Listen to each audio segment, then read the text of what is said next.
Welcome to all of our Hereditary Angio International friends to this important webcast on HAE and the COVID-19 coronavirus. I'm Tony Castaldo, HAI's President and Chief Executive Officer. We're very grateful that the HAE International's Chief Medical Advisor, Professor Maurer, is joining us today to answer the COVID-19 coronavirus questions that our HAI community most frequently asks.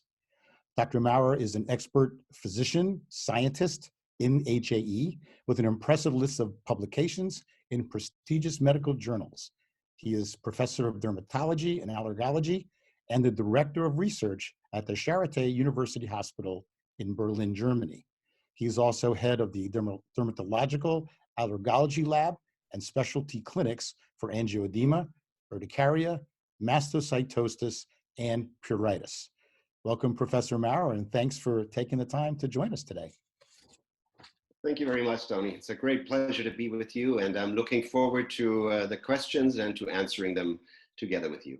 Yeah, just a little bit more in terms of the development of the questions, Dr. Maurer. We have been watching our social media channels, and also we have consulted our HA staff, we've consulted with our board of directors, and kind of pulled together, as mentioned earlier, really the most important and frequently asked questions about the relationship with, if there is one, between HAE and COVID-19, and also just general questions about the disease as well, and certain aspects of it that perhaps an HAE patient might have to be careful about or look for. So let's get right into it. So could you, for us, just in layman's terms, describe the COVID-19 novel coronavirus and how it spreads, how it infects people, and what should we all especially be careful about? Yeah, for sure. As a disclaimer, I have to say that I'm not a virologist. As you said, I'm a dermatologist and an allergist. I take care of patients with recurrent angioedema, but like most of the viewers today, I've been following the news and I have read up we'll be very happy also to talk about the immunology and the links that patients are interested in. Also, we have to recognize that this is a novel virus. It was first reported late last year in China, SARS-CoV-2, the agent that causes COVID-19, coronavirus disease, 2019. It's a viral disease that has many features of the flu. In that it causes headaches, fever, and many other symptoms, but those two are very prominent. In the end, it is a deadly virus in patients with a severe course because it leads to a cytotoxic storm. It leads to severe inflammation, mainly of the lungs and the airways. So it is a disease that is to be taken seriously and that affects patients in many ways. We've now learned that the sense of smell, for example, is something that many patients who had COVID-19 report as one of the first signs and symptoms. And you will see during the course of our questions and answers that there are quite a lot of links because some patients with hereditary angioedema also report problems with smell. So we may learn something from the pathology, from the pathogenesis of this disease on pathways, disease pathways that are common to other diseases as well. So one of the questions we get a lot, and this is kind of an interesting one as well, and it depends on how much you can believe what we hear in the popular press. But one of the questions is, can someone who is asymptomatic still spread the virus? We have to assume so, although there are different opinions on this. There are studies now that have looked at populations, representative populations, where 15% of the general population has had the infection, not necessarily the disease, but has been infected with the virus. And if you are infected with the virus, then you can give the virus to someone else. Which is in part the rationale for using masks. Heavily debated, you know that opinions have changed back and forth, but if we assume that you can give the virus to someone else without having signs and symptoms of COVID-19, then it makes sense to protect others from the droplets, from coughing and sneezing, that may get them infected. So the short answer is we do not know 100%, but we have to assume that it is so, and there's many independent lines of evidence to suggest that even healthy people who have acquired the virus can give it to someone else. Yeah, very interesting. I guess now we move into some of the questions that are specifically related to hereditary angioedema and COVID-19. And really the basic question that is asked by most of us who have the disease is, does having HAE in and of itself, just having this particular condition, does that put us at a higher risk of being infected with COVID-19? A clear no to this, but you have to distinguish two things really.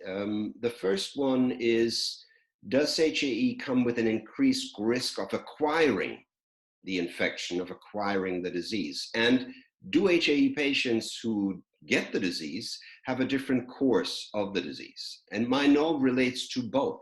There's no reason to believe that patients with hereditary angioedema have an increased risk of acquiring the virus.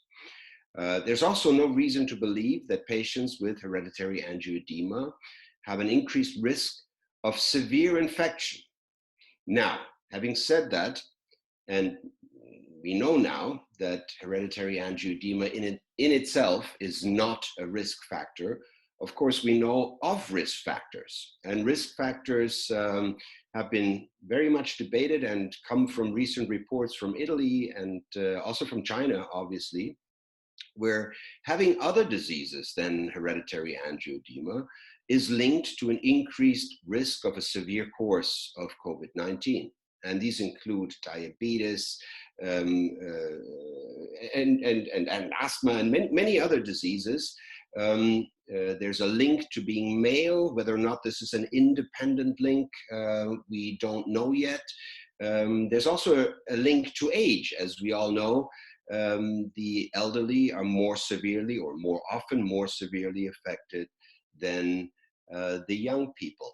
Now, hereditary angioedema, of course, is a lifelong disease. So old patients with hereditary angioedema have a different risk than younger patients of having a severe course of COVID, not because they have HAE, but because they have other risk factors. And of course, some of these risk factors can be linked to treatment. If we think about immunosuppressive treatment, this is a very important point.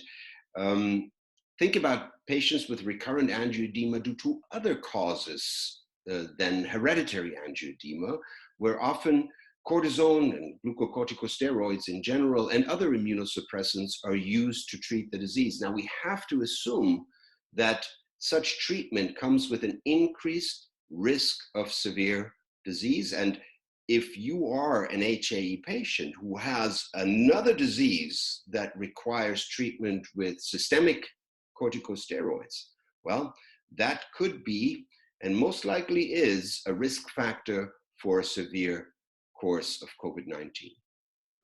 A couple of follow-ups on that then, Professor Maurer. And number one is that oftentimes I see in different disciplines where HAE is classified as an immunological condition.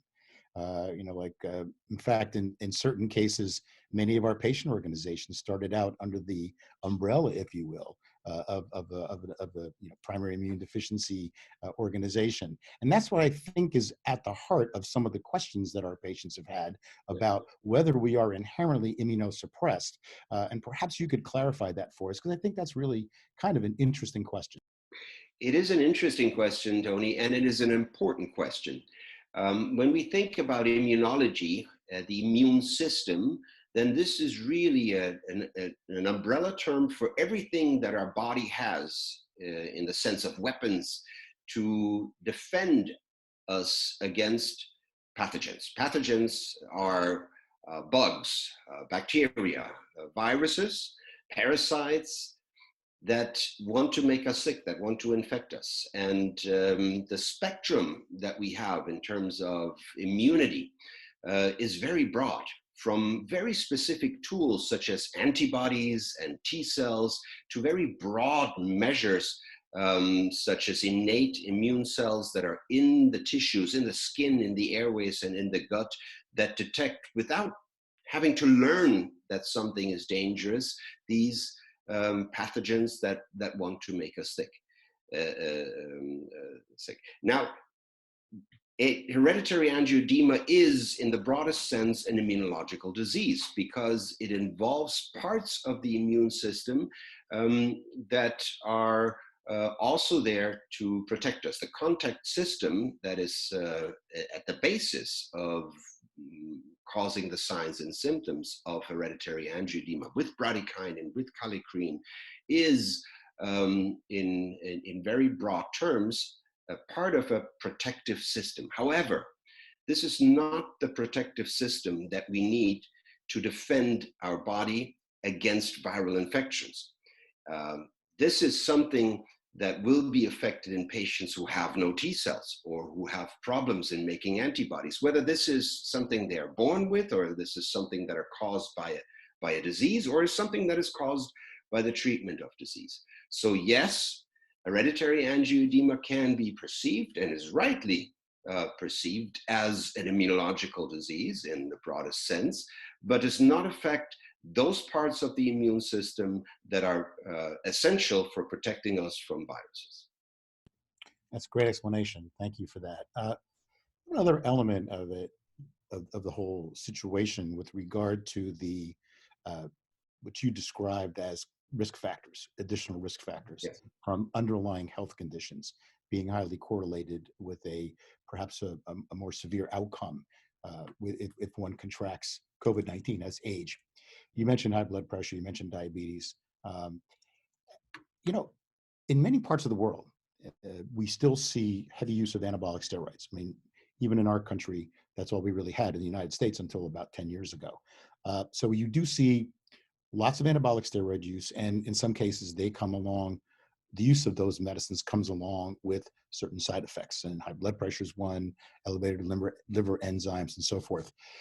Uh, this may not be a fair question, but I just want to ask you anyway. Would you think that someone who was on anabolic steroids would necessarily have, a greater risk in terms of the severity aspect of it, or would that depend as to whether or not that patient has underlying, you would call them comorbidities, we would call them other illnesses? Yes. It's a very relevant question, Tony. Thank you for bringing up this point. Indeed, androgens do have many side effects, and the longer you take androgens and the higher the dose of androgens is that you take, the more likely you are to experience these side effects. And as you said, high blood pressure, cardiovascular events are part of the side effect spectrum of long-term and high dose androgen use. So in itself, the use of androgens, if you take a dose now or if you take it for a week, in itself, that does not pose an increased risk of running a severe course of COVID-19. But that's not what happens when hereditary angioedema is treated with androgens. This is long-term treatment for years and sometimes decades, where patients do experience these side effects. And when these side effects occur, then they are risk factors, just like they are when they occur due to other causes. So yes, if you are a hereditary angioedema patient who's been using androgens for a long time and you have experienced high blood pressure and other risk factors, then these are risk factors of running a severe course of disease. And this should be taken seriously. This should increase measures to protect yourself from acquiring the disease. And this should make you seek medical attention if you experience the signs and symptoms that could point to COVID-19 disease. Now, obviously, you've seen many HA patients in your career, and still do. And one of the things that our patients often point out is, uh, you know, our lungs and certainly our airway is involved in HA attacks when we're unfortunately in a situation when that occurs. Um, and since the coronavirus attacks the lungs, and I would imagine the airway to some degree, uh, would there be any inherent increased risk of a laryngeal attack for an HA patient? Or I know that when we get sick, obviously we have a tendency, when we get the flu or a cold, sometimes that exacerbates HAE and we get attacks. But just wonder particularly, given where the coronavirus attacks the human being, if again, a laryngeal attack might be something that could possibly occur, as a as a side effect of the illness, if you Yeah, will. it's a good question, and one that is impossible to answer. So we can speculate, and I will, but we don't have any data on this as of now. In theoretical terms, yes. Viral infections are triggers of HAE attacks, including laryngeal attacks. The fact that this is a virus that enters the body via the airways and affects the airways may increase the risk of a laryngeal attack, because if you have inflammation at these sites, then this inflammatory response could be the trigger of an attack. However, it's the lung that is affected by COVID most severely, whereas the larynx is quite some way from the lung. So although the upper airways can also be affected, think of the cough that comes with COVID-19, it is not the site where the SARS-CoV-2 virus does the most damage. The important point, I guess, at the end of these speculations is we have to work under the assumption that laryngeal attacks occur, whether or not they are triggered by a virus infection or by SARS-CoV-2, or because they come seemingly spontaneously. And we have to be ready to treat a laryngeal attack. That's the worst case scenario, and we have to work under the assumption that it can occur and that we need to be ready at any time. There is no specific need to act differently during these times. Just be aware that if you are COVID-19 patient or positive for SARS-CoV-2, this could increase the risk of attacks, including laryngeal attacks. We know that at your clinic at Charité, you're involved in pretty much all of the HA clinical trials that are going on. Across the globe, we're seeing much more online consultations with patients, and you might describe what you're doing at Charité. It would be interesting for our folks to hear it, to benchmark against what might be happening in their particular country. But the fundamental question really becomes, how is this affecting ongoing clinical trials? It may vary by trial and by company, but kind of curious as to your take on that. That's a very important question, Tony. And as it is, clinical trials are suffering from the crisis, and this has many reasons. Patients are told to stay at home, to practice social isolation, social distancing, and this is, of course, good to contain the spread of the SARS-CoV-2 virus. But it would also affect their willingness to participate in clinical trials. And we do see at our trial centers that we do get less requests from patients on what trials we're offering, and reduced interest in patients to enroll in clinical trials. Luckily, those clinical trials that are currently ongoing are being continued, and that is a good thing, because patients need that treatment to move forward, and patients need the development of treatment to move forward. Now, what this requires from a study center is tremendous. Well, we're all working at hospitals that are in preparation or in full force for containing the crisis and for taking care of COVID-19 patients. So a lot of resources in my hospital, and I know in many other hospitals as well, are being drawn to taking care of patients with COVID-19. This includes that we empty beds and keep them empty for patients to come. This includes that personnel, including study and clinical trial personnel, is moved to ICUs and other floors and wards where COVID-19 patients are taken care of. So many things make it very difficult to run clinical trials during these times. But HAE patients should know that we will not give up and that we will do our best to secure high standards of keeping patients and personnel safe while doing these clinical trials, and to push these clinical trials forward as best as we can. Great. And obviously, certain healthcare systems in certain areas of certain countries are being overwhelmed.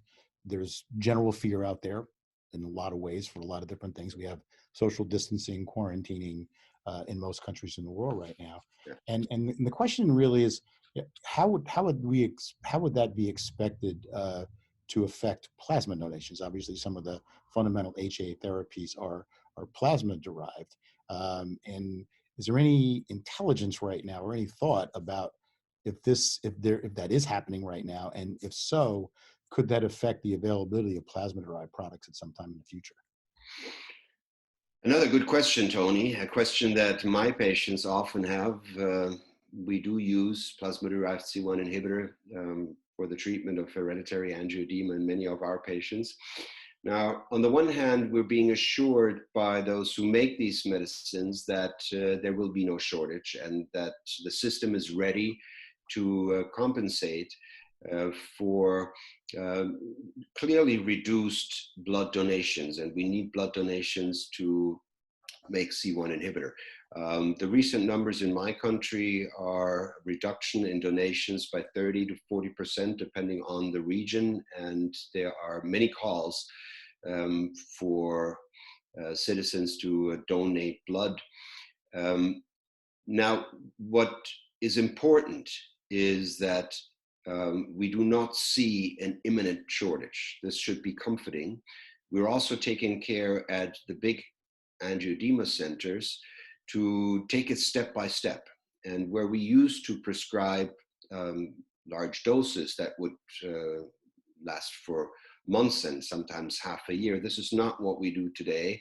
In a sense, we are trying to flatten the curve and to make what we have available in terms of plasma and C1 inhibitor available to the patients who need it, and hoping that at the end of this crisis, when donations come back, we will have enough plasma and enough C1 inhibitor to go around. Now, one of the questions, if you allow, Tony, that my patients also have sometimes is, well, what about the SARS-CoV-2 virus and blood donations?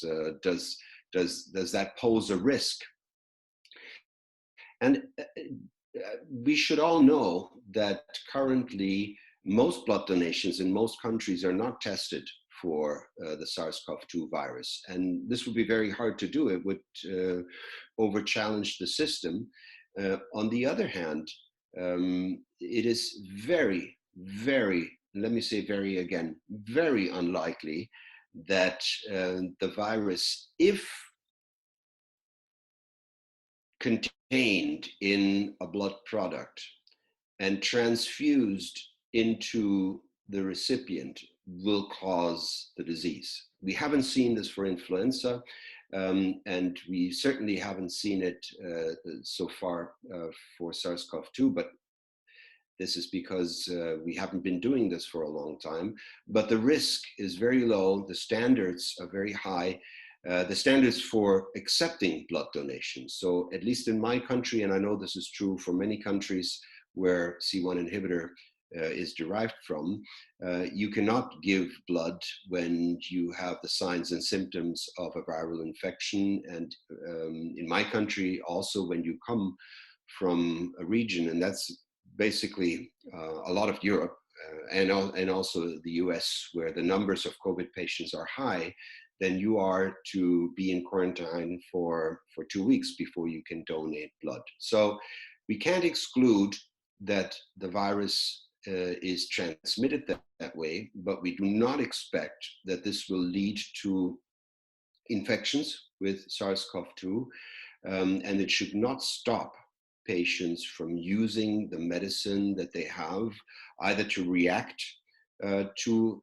an attack that they have, or to use or continue to use C1 inhibitor for prophylaxis and prevention of attacks to come.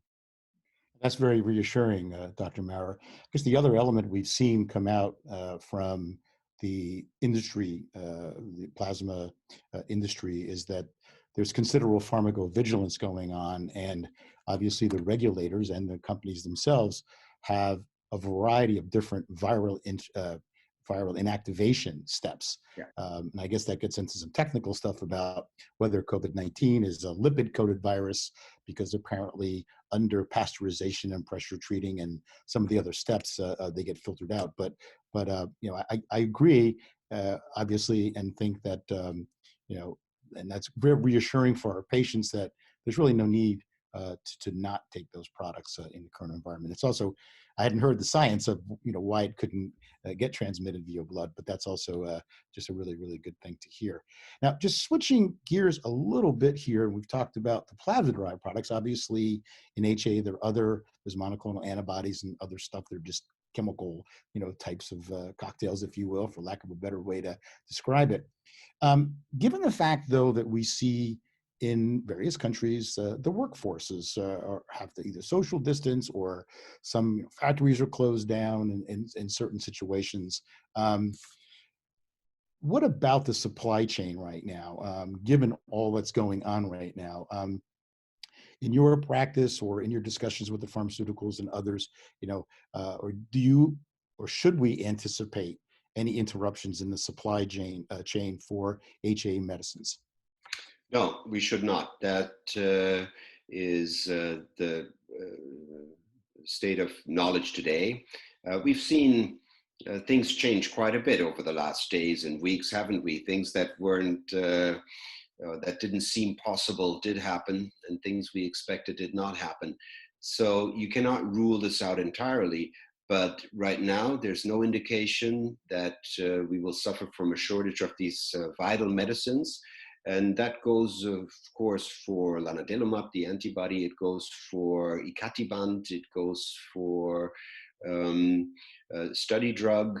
So I'm fairly certain. No, I am very certain that we will not look at a shortage in these vital medicines for our patients with hereditary angioedema. Again, very reassuring. Thank you for that.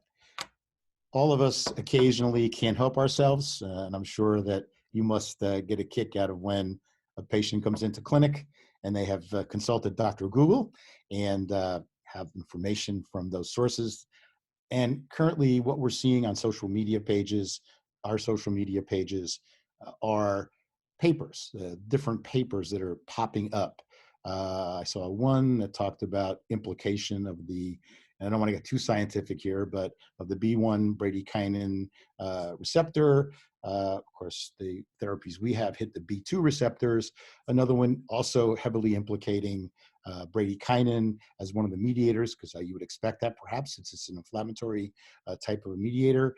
But this has caused some confusion and some chatter in the patient community. And it'd be great if you could give us a context for these papers. What do they mean? And how should we think about what those types of data points are telling us, if anything? Yeah. The crisis and the virus have stimulated a lot of discussion within the scientific community, and that's good. We need to think about this, and we need to think about ways of preventing infection, treating infection, and that means we need to understand the pathways that are involved. Why does this virus make us sick? And it starts from how does the virus get into the cell, to how does inflammation made by the virus harm our body. And you're right, there are interesting hypotheses out there that talk about parts of the contact system, including bradykinin, ACE2, angiotensin converting enzyme 2, as a receptor or a mechanism of the virus entering the cells, but also certain cytokines, small organ hormones, if you want, with complicated names such as interleukin 1 and interleukin 6, that these molecules are involved in making us sick when we have the infection. And that is good. It is good to speculate on this, but we have to be very clear. At this point, these are medical hypotheses that need to be tested, that need to be confirmed or disproven. We do not have evidence from clinical trials or from observational studies that point to which are connected to the contact system in the pathogenic example. When we talk about SARS-CoV-2 viruses, we usually mean that patients succumb to pneumonia and severe inflammation, multi-organ failure. Now, we have seen that some markers in the blood that we can measure in the laboratory go up. And to no surprise, these are inflammatory markers that are also present in many chronic inflammatory diseases. This is not specific for hereditary angioedema. In fact, these are not markers of hereditary angioedema, but they're markers of other chronic inflammatory diseases. And we know that the treatment for other chronic inflammatory diseases can help some patients with COVID-19. So the hypothesis and the experience with the use of the instruments we have will form a good basis for prospective trials, for putting these hypotheses to the test. And that's what we have to do.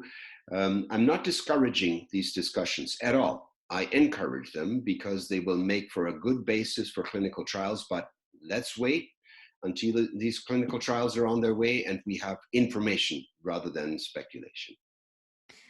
Great.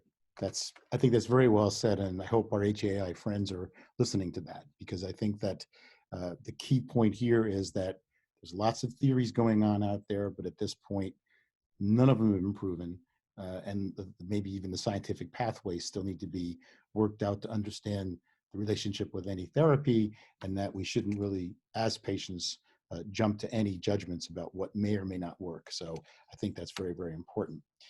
So as we wrap up here, I have two more questions for you, Professor Maurer. And you're a researcher, and you do all these great things there at Charité, but you're also a clinician, and you see patients, and you have seen patients over the years. So first, let's say you were talking to one of your patients, and in a way, now that you're working as our chief medical advisor for the HAE International organization, you're kind of the doctor in many ways, for all of us to some degree. What advice would you give for our community, in terms of, first, prevention of getting coronavirus? What's your recommendation or recommendations? Yeah, my advice is to follow the general recommendations for the general public, and that is to wash your hands. How many times have we heard that? And let's not forget to do this often and do it well. Wear a mask. I myself have adopted this custom only recently. I think this crisis has taught us as scientists that we need to be open. We need to embrace the data as it becomes available. And even if it contradicts things that we used to believe, we have to be ready to make changes in our behavior. So I am wearing a mask. It also means to not sneeze in public. And if you can't help it, then sneeze in your elbow rather than your hand. These measures that we all know very well help, and they do help. We've seen numbers go down because of social isolation, because of the use of these preventive measures. And this is something that the HAE patient community should do just as well as patients with other diseases and healthy people. I do have a specific recommendation, and that is to not withhold reaching out to your physicians. I do see in some of our patients reluctance to get in touch with us, reluctance to call out to us. One, it is more difficult than usual. We have very limited numbers of face-to-face consultations and have moved much of our interaction with patients to videos consultations and telephone consultations. And patients feel that maybe this doctor, maybe my doctor, has other and more important things to do right now with so many cases and getting ready for more cases of COVID-19. But this is not true.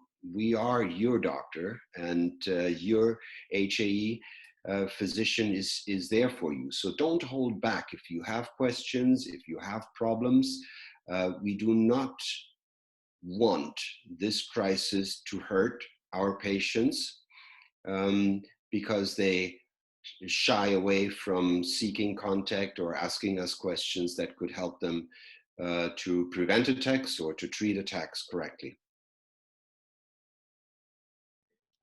Final question, maybe unfair, but we'll ask it anyway. Do you know of any HAE patients, or have you heard of any HAE patients that have had and contracted the coronavirus? And if so, is there any intelligence, if you will, or any input on how the course of that individual's disease might have gone?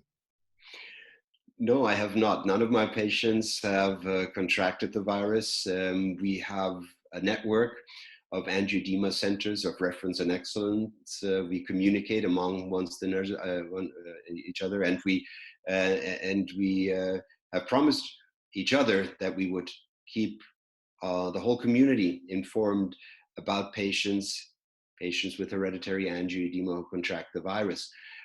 This hasn't happened so far, and it's a numbers game. If you think about hereditary angioedema as a rare disease, and you think about the cases that, although increasing, are still low in the global context. Countries like the United States, where only a few patients overall of the entire population have contracted the virus, then it's exquisitely unlikely that a patient with hereditary angioedema will acquire the disease. But it will happen. We're ready for this to happen. And we're ready to share the information because not all of us will want to have patients who live through the infection, but we can certainly learn from other centers who have experience, who will gain experience with this, so that we're ready for when this happens.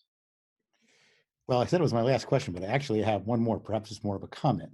And then you did mention the A-Care centers, and of course, that's exciting for us because they are called the Galen HA International Angioedema Centers of Excellence and Reference and Excellence and so forth and so on.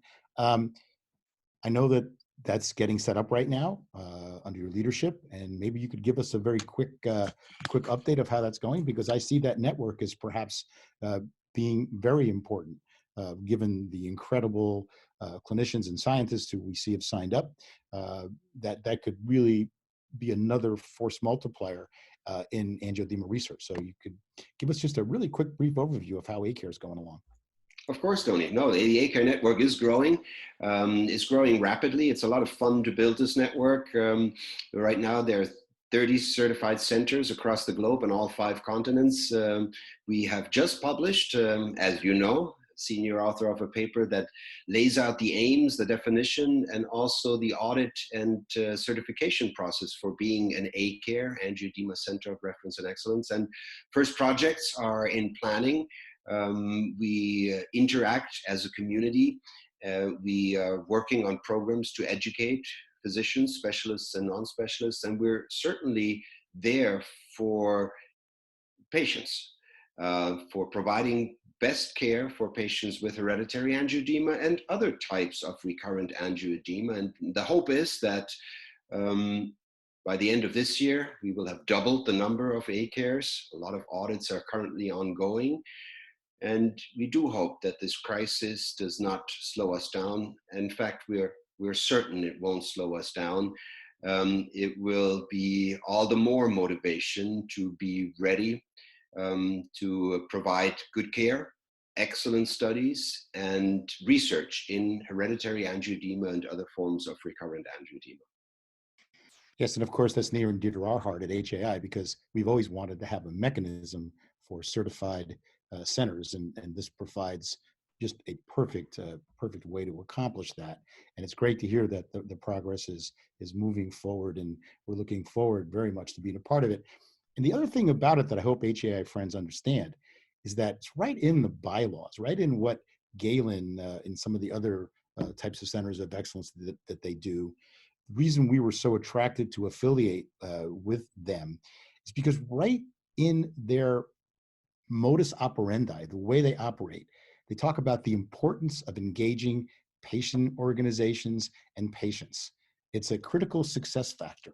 And so we see as HAEI evolves and, with our regional patient advocates and as we devolve all of the different things that are happening down to the regional level, which will occur now over the next year or so, this fits perfectly in with the A-Care centers and the leadership that they could provide going forward. So that's very, very exciting. So that's about it for the questions. Dr. Maurer, I can't thank you enough for taking the time and sharing your knowledge with us today. And with that, we'll close off and hope that all of our HA International friends out there are following their guidelines, their national guidelines, following their local guidelines, making sure they're staying safe and practicing the great things that Dr. Maurer told us today that we also should be doing.